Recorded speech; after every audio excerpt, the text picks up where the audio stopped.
Good, we now get to the trade and other payables note. So let's just look at the layout of the note first.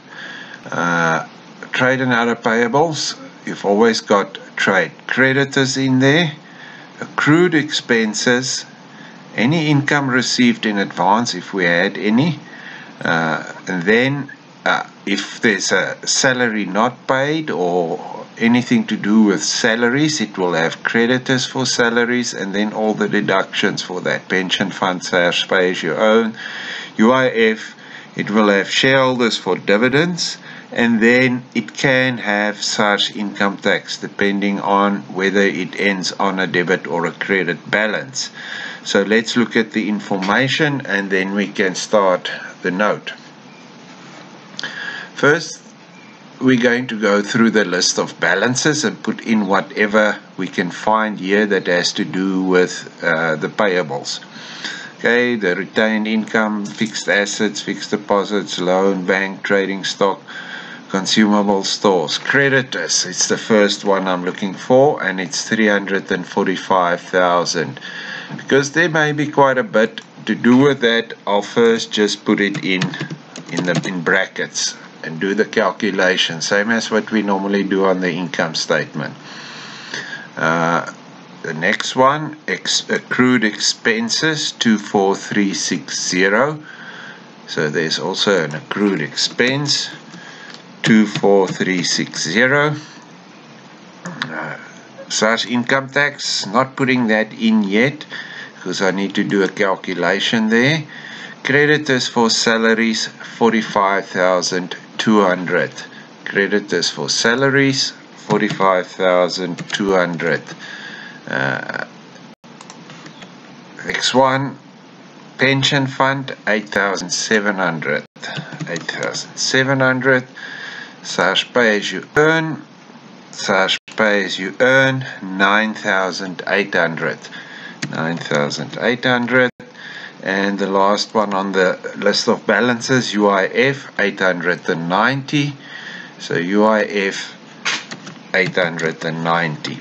Good. So now we've got everything from the list of balances. We know that is covered. We can now go and look at the additional information, see what they will affect. Now the first one is a debtor with a credit balance of 5,600 must be transferred to his account in the creditors ledger. So in debtors, he's got a credit balance of 5,600. So how will we get it out of debtors? We will do the opposite. We're going to debit debtors control without 5,600. If we debit debtors control, it means we're going to credit creditors control. If we credit creditors control, it's a liability. It will make creditors more. So I must make creditors more with 5,600. So trade creditors plus 5,600. The bank recon statement reflected a post-dated check dated 30 April. So it's post-dated. It is our year end now. So it's dated for the new year, and if there's a post-dated check at year end only, we increase creditors and we increase the bank balance. So for year end, I need to increase creditors with that post-dated check of 10,300. So I'm going to add 10,300 to creditors as well. Invoice received from Leipzig for goods purchased has erroneously been omitted, left out. However, the goods were received and recorded in the trading stock. That is just if we later on do the balance sheet, we don't have to adjust trading stock. But it was an invoice was left out. Invoice will make us owe the creditor more. So we must make the creditors more with that 7,800. So we must plus 7,800.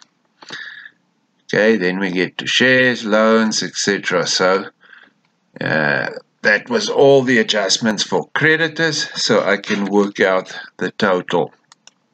So I'll simply add everything in brackets and put the total under the total column.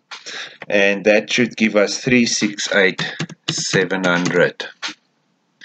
Accrued expenses, I had nothing else, so I can put it in 24360. Now we get to if there was something to do with a salary not paid or anything to do with the salary. And we had a note like that. There it is. But now we've got to read carefully. The normal one would be they would give us information and tell us that they omitted to put it through. Then we must simply add it. But this one is a bit different. They tell us this employee resigned on the 31st of January. But they mistakenly entered his salary on the journal for February. So it should not be there. He's no longer with us. So instead of adding it, we must deduct it. So always read carefully. You get used to doing it in a certain way by adding everything, but read carefully. They can sometimes require you to take it out. So this journal is included in the figures. We must take it out, minus it.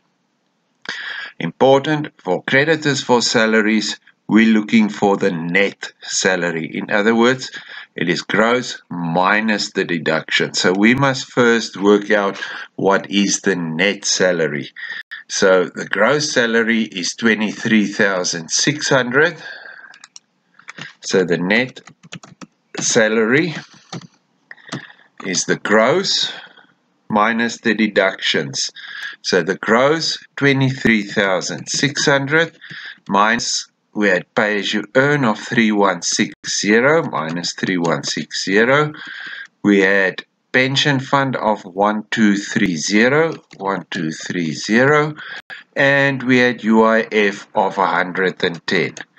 So we simply take the gross minus all those deductions, and that should give us the net salary, 19,100. And that amount goes to creditors for salaries. So 19,100 must go to creditors for salaries. But remember, it is too much in there. They included that and it should not be there. So we must minus it. Minus 19,100.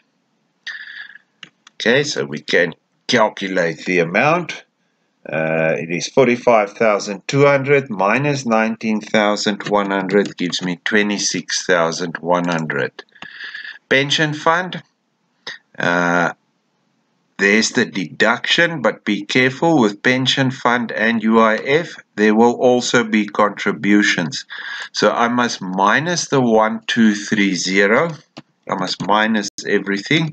And I must minus whatever the contribution is. And the contribution is 2 times the employee's deduction.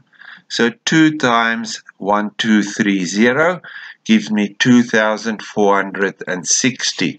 So minus 2,460. Remember, with pension fund and UIF and medical aid, if we had, there will be 2 amounts, the deduction as well as the contribution, which you must either add or, like in this case, deduct. And that gives us 5010. Such pay as you earn will only be the one amount. Pay as you earn, there's not a contribution for SARS, it's only the deduction. So I must minus that 3160. Minus 3160 and get an answer. 9,800 minus 3160 gives me 6640. 6640. UIF again, I had a deduction as well as a contribution. So I'm going to minus 2 amounts. It's the 110 and a rand for rand basis. In other words, whatever we deducted, there will also be a contribution for the same amount. So I must minus the 110 rand twice. Okay, and work out the total, 670 rand. Now I get to shareholders for dividends. Shareholders for dividends is always the final dividend of the year.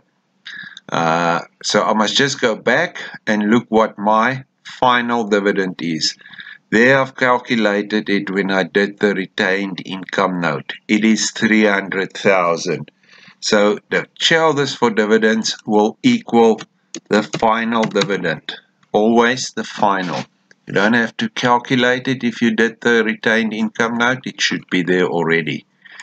The last thing we're looking for is SARS income tax. Now, SARS income tax can either be a payable or a receivable. So I will have to go and calculate and see what the balance is there. I can look at the normal T account. On the T account, on the debit side, I will have all the payments I made. Whatever I paid, and on the credit side, I will have the tax for the year. Now, if I go back to the question, the information, on the list of balances, remember, this can often will be the pre-adjustment trial balance, in other words, before adjustments. The income tax is an adjustment, so whatever the balance is on here will only be the payments. So that 1,030,000 is the payments that we made. So that will come on the debit side. So the payments was 1,030,000. The actual tax for the year, I had information regarding that. There it was. The tax for the year, which I would get from the income statement, was 333,150. So now I can just work out the difference between the two. That side obviously much more than this side, 696,850. And that will give me, that will be the balance. Balance carry down, which means my balance brought down will be on the debit side. Will be on the debit side for 696,850. If it's on the debit side, it means it is an asset, a receivable. So in this specific activity, we did not have a income tax liability. So it's not under payables, it should be under receivables. That means that I can add up the note. I've put everything in that should be in there. So I can just work out the total, which is 731,480. And that is my total trade and other payables for the year. Okay, next time we're going to look at the balance sheet.